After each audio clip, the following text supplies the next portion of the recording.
Yeah. It requires treatment. Okay. Like anyone listening, if you have someone in your life who's struggling with addiction, it requires treatment. Okay, like Yes. simply put. And so I wanted to say that again, Jennifer, because what I hear often is people say, why don't you just quit? If you love me, you would just quit. If you cared about your career, you would just quit. If you wanted to get off the streets, if someone was homeless and really struggling and living on the streets, if they wanted to, they could, right?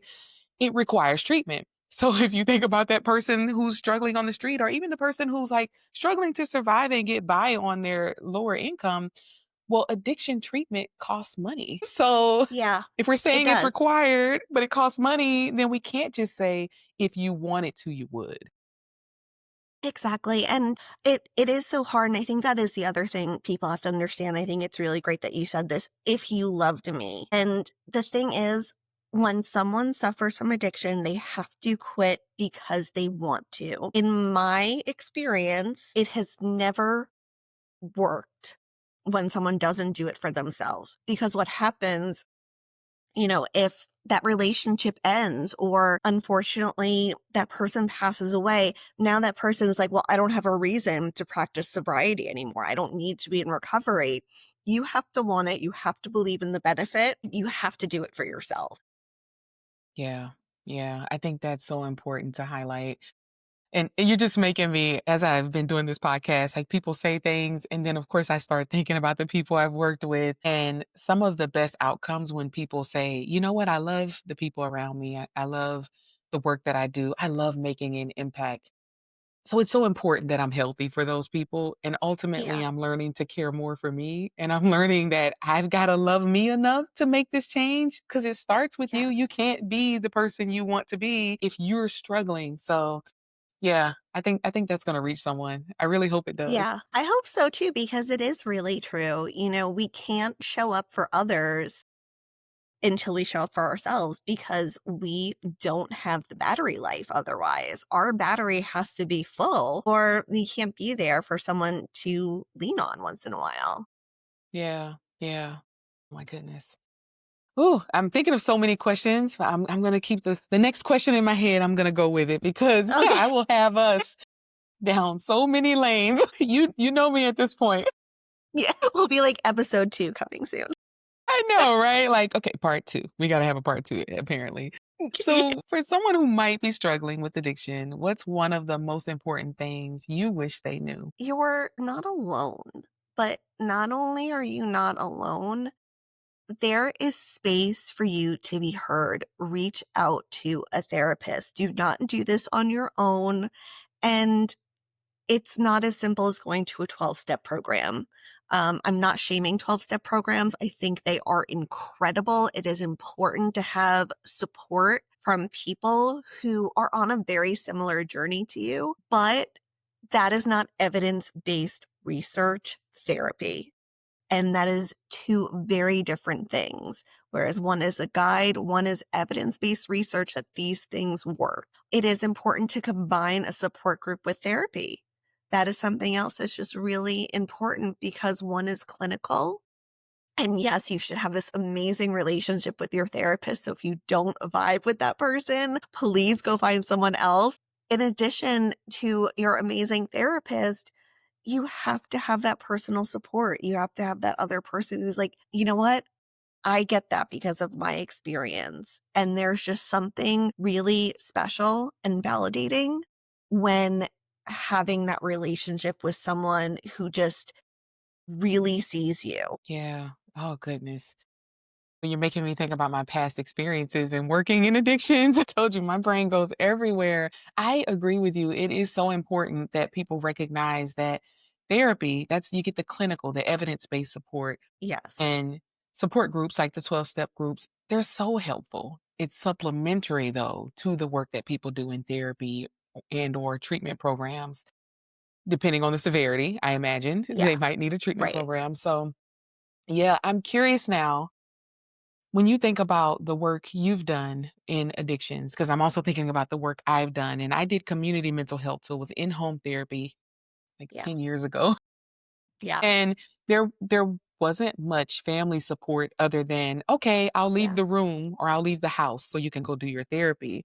And Yeah. even though that, loved one, that family member or friend was also being impacted by the addiction, they didn't really want anything to do with it. It was almost like, go over there and get your treatment and then come back. Are you getting better? So how important is that support when it comes to loved ones, relatives, community?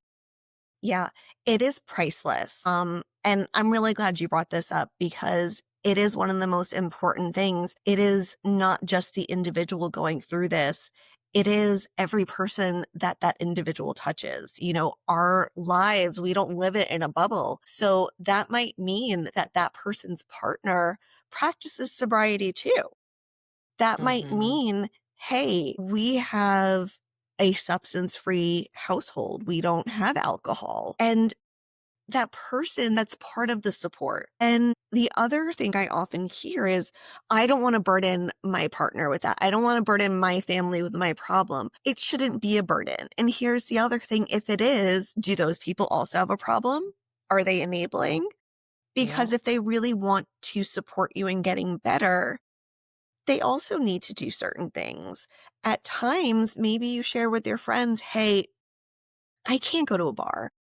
I can't go to this club that we used to always score at. It's a trigger for me. Can we get coffee instead? And this is unfortunately where you also figure out who your people are. This is very similar to other major life transitions that a person goes through. You find out who your people are. And that's why therapy is so important right now during this time. That's why support groups is so important because it can feel very isolating. Even though you're not alone, it can feel so isolating because it feels like, and oftentimes is, over. Yeah. Oh my goodness. You just made me think about what you said earlier about the lifestyle change. It really Hmm. is. And I hear Yeah. from people who stop drinking or smoking or whatever, and they'll tell their friends, "Oh, I can't go to that restaurant or that bar," so on and so forth. And they're told, "Well, I'm not the one who has the addiction. You're the one that's struck. Like, why can't you just, if you're giving it up, then okay, give it up, but still come." And that's not support. That's not No, as it's supportive actually as people could be. shaming. No, it is shaming someone. And, it's not too different from when, and I know mental health still has a bit of a stigma, but mental health stigma, like, oh my goodness, there's something wrong with you. No, it's no different than what we go to the doctors for. We have to have a diagnosis to categorize the symptoms so we know what treatment we need. Yep, yep, you're so right. Oh, and you know what I'm thinking about? I don't drink alcohol, and, we move a lot. Yeah. We've moved like 5 times since I've been married almost 14 years. And so each place we go to, I meet new people. I connect with different social groups. And I used to get hesitant when people would order drinks and they're like, "What drink are you ordering?" And and over the years, I just learned to say, "This is me. I don't drink." And so my joke is, "Hey, I don't drink. I'm still a good time. All right. I'm still going to keep you laughing at the table." And you do. You do. Hey, she can attest. She can attest to this. Yeah. And that was something that always lightened the mood for me because it's always a Yeah. shock to people when I say I don't drink, and then it invites questions like, "Oh, just curious, is it religious? Did you ever have an issue with anything?" And I've never Yeah. had an issue with addictions around alcohol. There are many reasons why I don't drink alcohol, but it could, like, I just knowing the pressure that I felt in telling Mhm. people I Yep. don't drink, I'm ordering a non-alcoholic beverage. I could just imagine the weight someone feels when they've been a part of a social group that drinks, that, like, everything they do is centered around drinking and connecting in that way, and then all of a sudden that's taken away. It made Yeah. me think about that lifestyle shift and really that And need for yeah, it support. totally is a lifestyle shift because if the people around you are enabling unhealthy behaviors, are those people you should be around? Are those Mhm. your true friends? Yep, yep. Goodness. Okay, so I have to ask this question. What are your thoughts on interventions? You know how we used to see on TV, they do Yeah. an intervention. What are your thoughts on interventions? I think they're needed at times, and I'm sure they do work. I have never participated in one. But again, when it comes down to it, that person has to want it. I think it's an opportunity to enforce a boundary, which is just really important for those people who are suffering because of that person who suffers from addiction.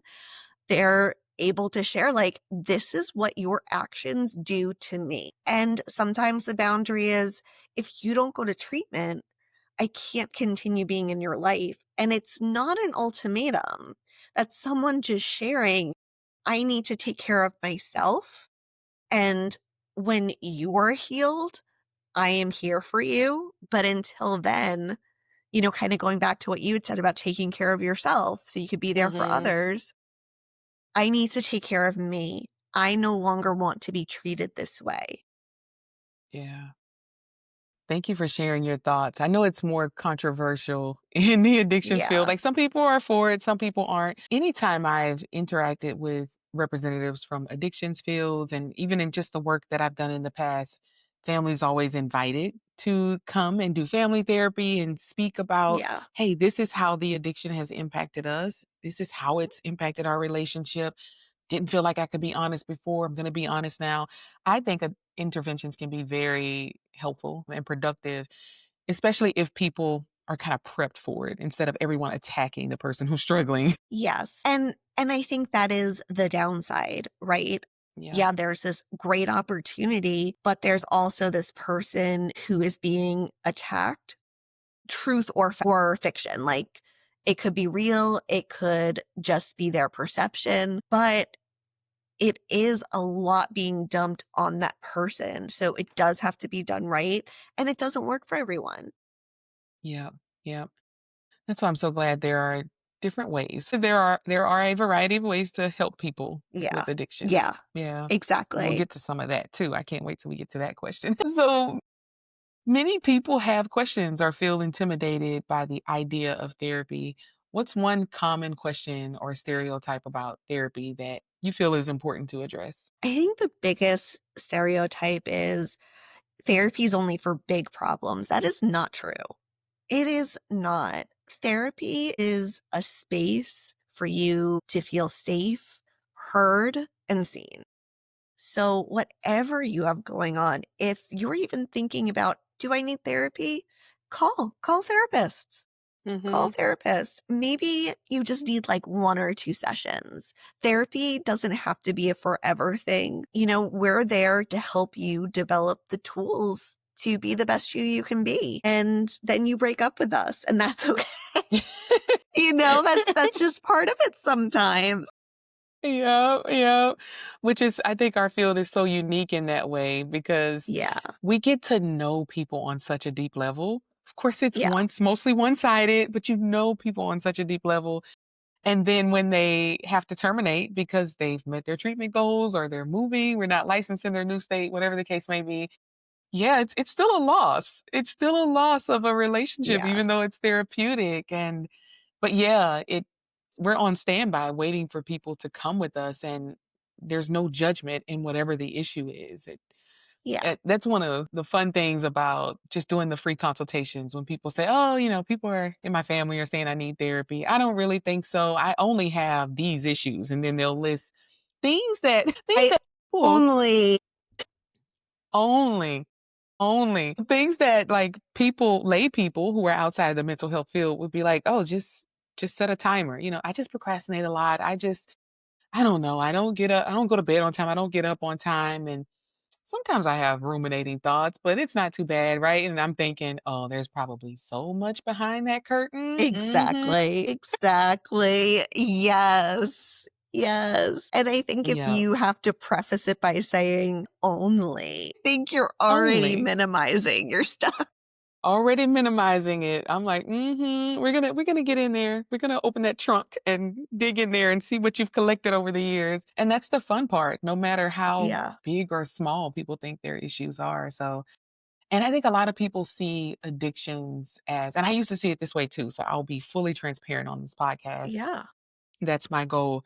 I used to see addictions as one of those very huge issues versus even in the beginning of my coming a psychotherapist, even in the beginning of that journey, starting to break it down and understand the different elements that led to the addiction and not seeing it as this big mountain. Like, oh my goodness, addiction. There's an addiction. It's this big mountain. I don't know how to climb that mountain as a therapist. Well, one, I needed more skills, you know? Yeah. I probably should have been consulting with someone like you. And two, I was fearful because of what they told us in grad school about addictions work. Not too many people end up in addictions, you gotta be a unique person to end up in addictions work, and again, when I met you, I thought, "Oh, if I would have met a Jennifer in grad school, that would've who knows, maybe I would be an addiction specialist because that would've changed the Yeah. game for me." Just talking to someone who saw it differently and had Yeah. an alternative perspective, so anyhow, I just kinda went on a rant there. No, that's fine, and I have to be honest, I owe a lot of that to the people I worked for. They ended up being my mentors, and I'm so thankful to them taking the time to walk through it with me and letting me learn and helping me see things differently and not being judgmental and frustrated and really Yeah. learning how to walk with my client. Yeah. And that you just highlight that something so important in our field instead of telling people this area is hard or this area is the road less traveled, really when we're getting our education as psychotherapists, showing both sides. Yeah, it can be challenging to work in this area. And here's what's exhilarating about it. Because now Yeah. I'm the therapist who likes a really good challenge. I don't have Yeah. the addictions background like you do, right? But now I have matured into the therapist who could handle it because I love the Yes. challenge that can come with pulling apart that story and dealing with complex issues and just making it smaller for people to manage and get it treated. So, yeah, I think in education there needs to be a different approach, Yeah. but I'm glad you had mentors and supervisors who were really supportive and nurturing Yeah. in that way. Yeah. Yeah. I'm curious because since the theme for season 2 is all about the therapist playbook, I'm curious to know how you treat addictions because I would love for people to come away from this episode hearing that we broke some of the stigma around addictions, hearing that it's okay, hearing that this is a lifestyle change and you may, if you have the support, need to get some support people involved. You may also need to supplement with some community groups and that's okay. Well, how do you treat addictions? Like where do you start with people? Depending on who's in front of me is depends on where I start. There and I feel this way just about therapy in general. There is no one size fits all. So depending on who I'm with, depends on what modality or intervention that I'm going to use. The most common ones are cognitive behavior therapy, motivational interviewing, rational motive behavior therapy. So, also the ABC model, that's what came out of rational motive behavior therapy, which is really very important. And also, one of the most important things to do when you are working with someone who suffers from addiction is confrontation. I don't mean to be aggressive. That's not what confrontation means. But you have to help that person stay in the reality and not minimize and it for what it is because it's very easy for us to minimize our actions. But the reality is, it's not something that was small. It was something that was bigger. And it's very easy to minimize something and say, oh, well, I kind of slipped up last night, but it's really no big deal because I just slipped up a little. No, it is a big deal. Let's talk about it. Let's talk about everything. Honesty, consistency, and boundaries are some of the most important things when working with people who suffer from addiction. Also, because we're not just talking about addiction, it's co occurring disorders. It's addiction and trauma, addiction, depression, addiction and personality disorders. I can go on, obviously, with the combinations, Yeah. but it's very rarely just one thing. So you aren't just treating one thing, you are working with two things at the same time. And that might seem overwhelming, but it's also not too different from what you do with your clients who don't suffer from addiction. Mhm. You still want them to learn healthy coping skills. You want them to learn to develop healthy relationships so they don't live in this toxic environment. All these things are very similar, but the thing we're added to this is someone who suffers from addiction. That's the additional component. Yeah. I like that you highlight the co-occurring disorders and that it's often not just addictions. And so Yes.